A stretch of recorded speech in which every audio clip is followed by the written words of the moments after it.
I can't collect blessings from Oba of Benin. Asuen, I talk this one. Valentine Asuen will be the APC candidate for Edo South Senatorial District don carry waka enter Oba of Benin Palace to hail Oba of Benin Omonoba Nedo Oba Ewuare II for the Oba prayers when he take win for the party primary and to collect Oba prayers again to carry enter another bigger journey when he wan begin waka so.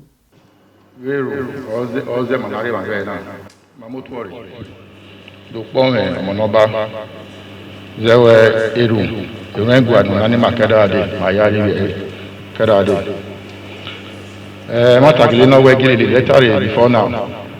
And Mabiri Dodieru Unda where Madawi finished primaries, Michael Benam.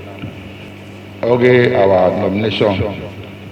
Naya Yamalada, Naya Akpo Senate of the Godion at the Senate or was said.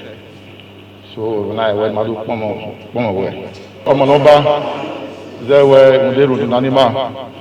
So now where Irunia is Nuruboy and Eke, where Mudawakinarina or ye not one. A Chinikaro, a Romanoba, a children Guai, Nima Seva, a Monoba top. Oba Ewuare II can't tell him chief make his summer prayer for him. Okiani, never went off with my agbe. No further agbe. Uye doya, yaga. We are Guayaga. No bow dossier. Ena dossier valina dossier que bedo. Era Mozangue nira Mozangue ne egbewe. Oni budena ekori oni. Zere any cat miso na ho. Na mi we yogeleye. Ara ni runwe no so wegbe. Oge aso wegbe oge yin we ama. Lirunana no so egbe edowe na soro na aniruni ase ehie miego hie miego no we ayiri o ni we age we ayiri o we anirunu runana no so egbe ya eta se no aye nwenwe we mi Viare Ipata Ziga, Avian Legbe, with politics. My head gualoni, no fure, agualo.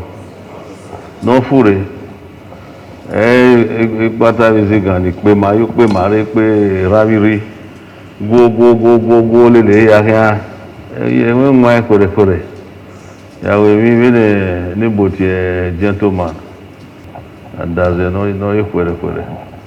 Ye mama aye ofure ya we a politician now we ye eve oma owe of no fure awe ona nwade we ye so we wa bebe we ka udo ka me ni nwa ni we nwane wu bebe no ka we na ka we ye ni e di ka u ka bebe ni o me no ga ye ni so ma wa ye ofure ye gbene de ya we mi kia wa re ya kia eruni ya fe na nanu ni o aso we gbe o fu wa ya gbe ke ni ya ni abi fu ni ya fe ni le wa to fu wa ya gbe o ma ko yo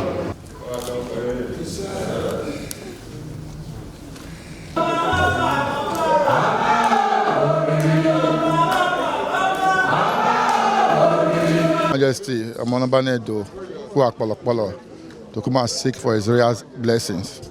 You know, he has been praying for his children, he has been praying for Edo people, so, and his prayer is manifesting positively.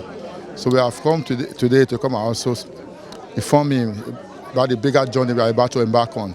And he has also given us his blessings, you know, on that bigger journey that we are going to. Ebo Sereme Obinome, TMC TV News.